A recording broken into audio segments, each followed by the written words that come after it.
صحابی کسے کہتے ہیں؟ صحابی وہ خوش نصیب مومن ہیں جنہوں نے ایمان و ہوش کی حالت میں حضور سید الانبیاء والمرسلین صلی اللہ تعالیٰ علیہ وسلم کو ایک نظر دیکھا یا انہیں حضور کی صحبت نصیب ہوئی ہو، پھر ان کو ایمان پر خاتمہ بھی نصیب ہوا ہو۔ لہٰذا حضرت ابراہیم و طیب و طاہر فرزندان مصطفیٰ صلی اللہ تعالیٰ علیہ وسلم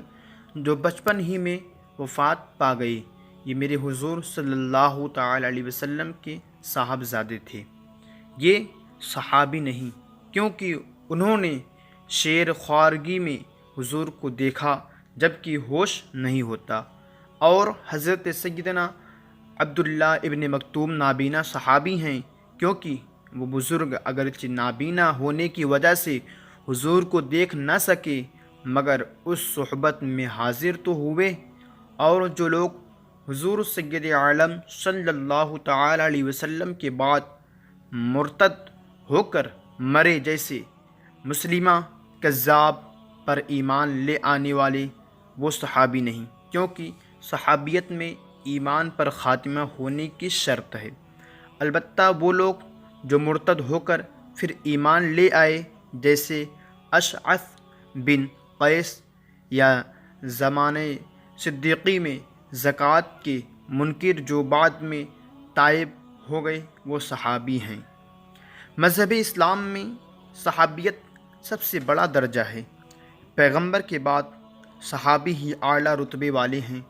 تمام دنیا کے اولیاء، اقطاب و ابدال، غوث صحابی کو بھی گرد کو بھی نہیں پہنچ سکتے، اور کیوں نہ ہو کہ صحابی صحبت یافتہ حضور سید الانبیاء والمرسلین صلی اللہ تعالیٰ علیہ وسلم ہیں۔ صحابہ اکرام کا معاملہ دنیا کے عام افراد کی طرح نہیں ہے کہ ان کے مقام و فضائل کا فیصلہ کسی تاریخ اور اس کے بیان کردہ حالات کے تابع کیا جائے، جیسا کہ کچھ منافق اور ابن یزید، امام علی مقام اور حضرت سیدنا صدیق اکبر و حضرت عمر فاروق رضی اللہ تعالی عنہم کے متعلق بکواس بکتے ہیں، بلکہ صحابہ کرام ایک ایسے مقدس گروہ کا نام ہے جو رسول اللہ صلی اللہ تعالی وسلم اور تمام امت کے درمیان اللہ تعالی کا عطا کیا ہوا ایک واسطہ ہے۔ اس واسطے کے بغیر نہ امت کو قرآن کریم ہاتھ آ سکتا ہے،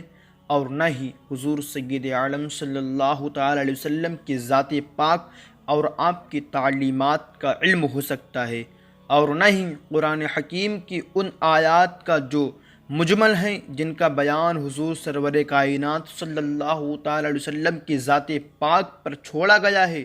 تو ایسے گروہ کے فضائل قرآن کریم اور احادیث مبارکہ ہی سے مل سکتے ہیں، اور ان کے متعلق حضور سرور کائنات صلی اللہ تعالی علیہ وسلم نے جو بیان فرمایا ہے اس کی حیثیت حرف آخر کی ہے۔ تو اگر ایسے مقدس گروہ کے مقام کو کوئی منافق یا یزیدی تاریخی کتابوں سے بیان کر کے ان کی شان میں گستاخیاں کرے تو اس سے بڑا ظالم اور احسان فراموش کون ہو سکتا ہے؟ اور صحابہ اکرام حضور سید المرسلین صلی اللہ تعالی علیہ وسلم کے زندگی کے ساتھی، آپ کی تعلیمات کو تمام دنیا میں پھیلانے والے، اور اپنے اہل و عیال اور خود اپنی جان سے زیادہ حضور پاک صلی اللہ تعالی علیہ وسلم کو چاہنے والے، اور آپ کی ایک اشارے پر اپنی جان و مال قربان کر دینے والے ہیں۔ ان کی سیرت حضور سید عالم صلی اللہ تعالی وسلم کی سیرت کا ایک جز لا ينفق ہے۔ اسی لیے آپ کا ارشاد گرامی ہے، اصحابک النجوم فبأیہم اقتدیتہم اہتدیتم،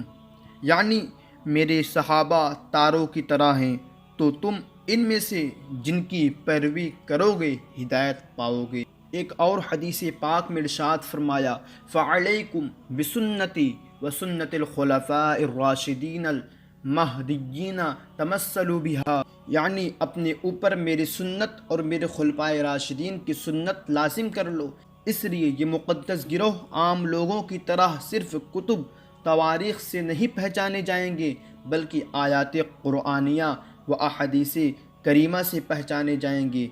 اس لیے ہمیں چاہیے کہ ہم صحابہ کرام سے محبت کریں اور ان کی زندگی کو اپنائیں، ان کے نقش قدم پہ چلیں اور اپنی زندگی کو کامیاب بنائیں۔